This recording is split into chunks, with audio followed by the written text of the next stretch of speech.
नमस्कार मित्रांनो, पुढच्या आठवड्यात धुरंधर चित्रपटाचा दुसरा भाग प्रदर्शित होतोय. चित्रपटात हा विषय नाही, धुरंधर हा काही विषय नाही आहे, पण विषय आहे की जर भाजपाचा कोणी धुरंधर असेल तर तो राहुल गांधी हाच धुरंधर आहे. धुरंधर चित्रपट म्हणजे काय आहे की भारतीय गुप्तचर यंत्रणा पाकिस्तानमध्ये नुसता हेर सोडत नाहीत, पाकिस्तानचं अंडरवर्ल्ड किंवा माफिया नुसतं इन्फिल्ट्रेट करत नाहीत, तर त्या अंडरवर्ल्डवर राज्य करण्यासाठी एक माणूस उभा करतात. आणि पाकिस्तानचा गुन्हेगारी विश्व ताब्यात असल्यावर ISI आणि या सगळ्या गोष्टींची ताजी बातमी, वित्तम बातमी भारताला मिळते. तसं भाजपाने बहुतेक राहुल गांधींना तयार करून काँग्रेसमध्ये सोडलं की काय, की राहुल गांधी जोपर्यंत काँग्रेसमध्ये तोपर्यंत आपली जीत पक्की आहे. विषय काय आहे तर गेले काही आठवडे, महिने, काही जणांच्या बाबतीत काही वर्ष भाजपा सरकारबद्दल, मोदी सरकारच्या बद्दल त्यांना भरभरून मतदान करणाऱ्या मध्यमवर्गीयांच्या मनात, सवर्ण वर्गाच्या मनात एक शंका सातत्याने उपस्थित होत आहे की मोदी सरकारला मतदान करून काही फायदा आहे का, आपल्यासाठी काही करणार आहे का, हा प्रश्न वेळोवेळी मनात येतो. पण आत्ता जे UGCचं प्रकरण झालं त्या प्रकरणात हा प्रश्न अधिक प्रकर्षाने समोर आला की जर आता आपल्या मुलांना विद्यापीठात पाठवायची सोय नसेल, तिथे जर कोणीतरी त्याच्यावर ॲट्रॉसिटी टाकली तर वयाच्या 18व्या वर्षी, 20व्या वर्षी शिक्षण घेण्याच्याऐवजी हे खोटे न्यायालयीन लढाया लढण्यामध्ये त्याचं आयुष्य कोमेजून जाणार का, या भीतीने. आता ही भीती किती खरी होती, किती काल्पनिक होती, याच्याबद्दल मतमतांतर आहे.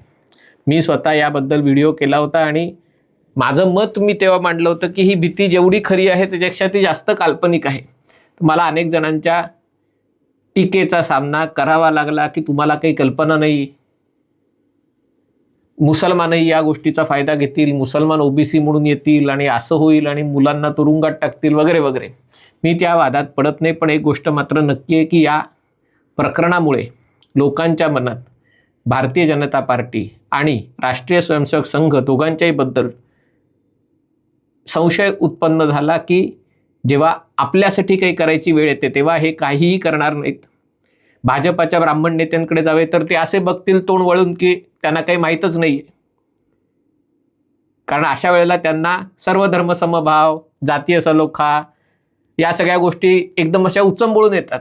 आणि त्यामुळे जावं तर कोणाकडे, उत्तर प्रदेशमध्ये, बंगालमध्ये वगैरे निदान त्यांचे सवर्ण समाजाचे नेते आहेत, महाराष्ट्रात ती देखील सोय नाही आहे.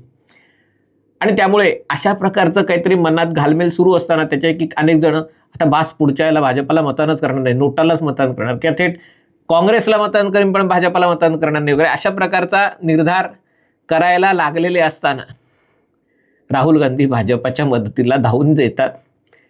काल का परवा त्यांचा जो व्हिडिओ प्रसिद्ध झाला आहे तो बघून ज्यांनी अगदी निर्धार केला असेल की काही झालं तरी भाजपाला मतदान करणार नाही, काँग्रेसला मतदान करीन, काँग्रेस परवडलं, ते देखील घाबरून भाजपाला मतदान करतील. बघूया, ऐकूया राहुल गांधी काय म्हणतात ते.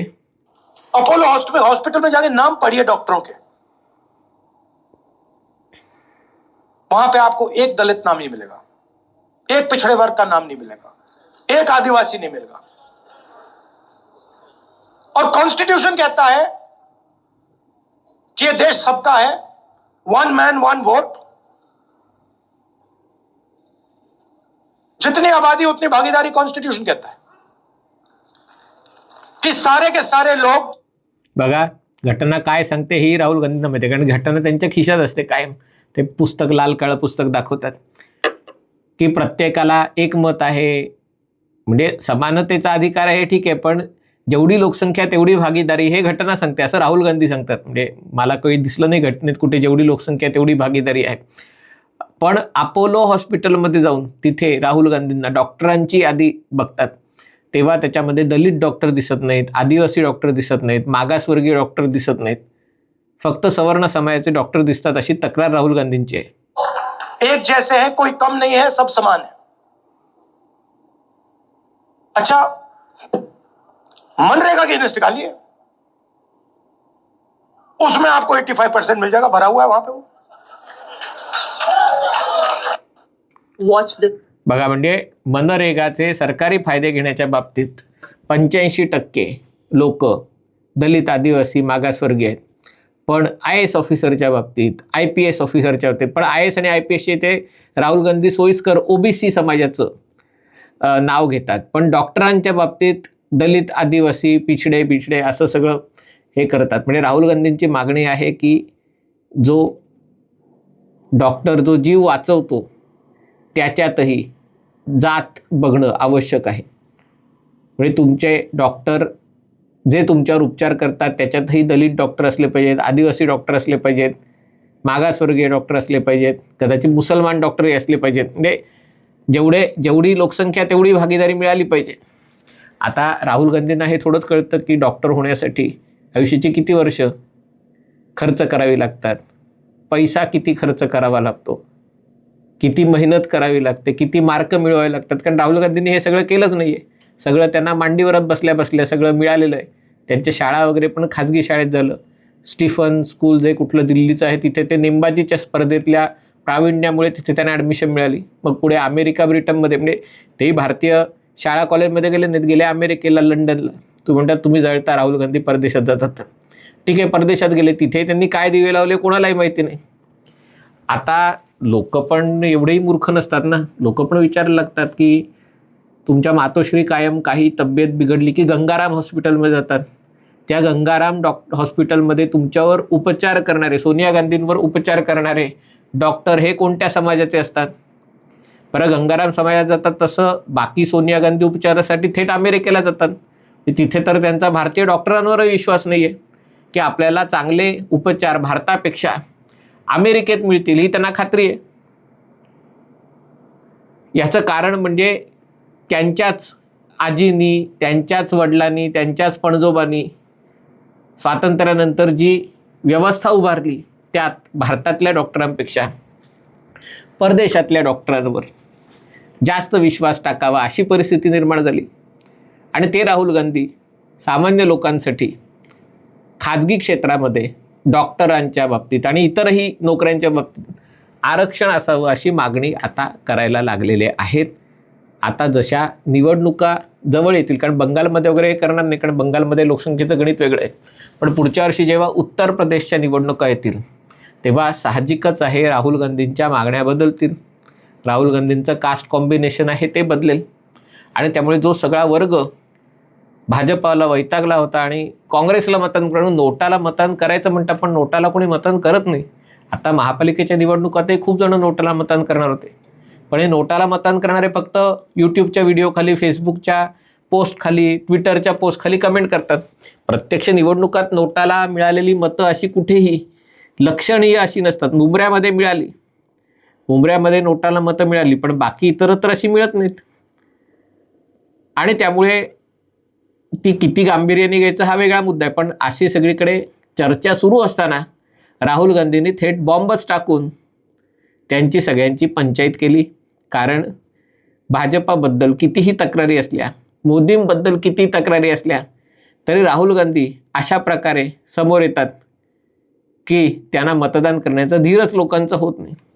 आता त्यातले काही शहाणे आहेत ते लगेच आता दाखवून द्यायला लागले की राहुल गांधी आणि सोनिया गांधी ज्या राजीव गांधी फाउंडेशन, इंदिरा गांधी फाउंडेशन या सगळ्याचे तहहयात त्यांच्यावर बसलेले आहेत, त्याच्यामध्ये किती दलित आहेत, त्याचे जे सगळं बोर्ड मेंबर्स आहेत, त्याचे जे ट्रस्टी आहेत, त्याच्यातही कोणी दलित नाही, त्याच्यातही कोणी आदिवासी नाही, त्याच्यातही कोणी पिछडा नाही.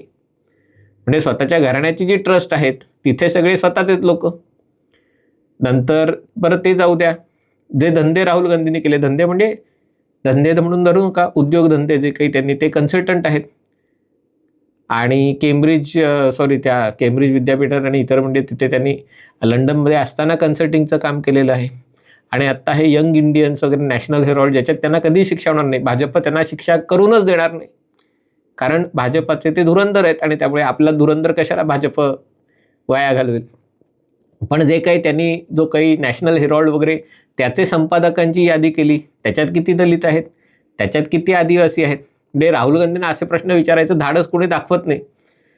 त्यांचे समर्थक तर दाखवतही नाहीत, पण विरोधकही दाखवत नाहीत, कारण भाजपावाले उगाच काहीतरी अडचणीचे प्रश्न विचारायचे आणि आपल्यासाठी जो मतं मिळवतोय सगळ्यात जास्त त्याला कशाला उगाचच त्याचा बळी द्यायचा.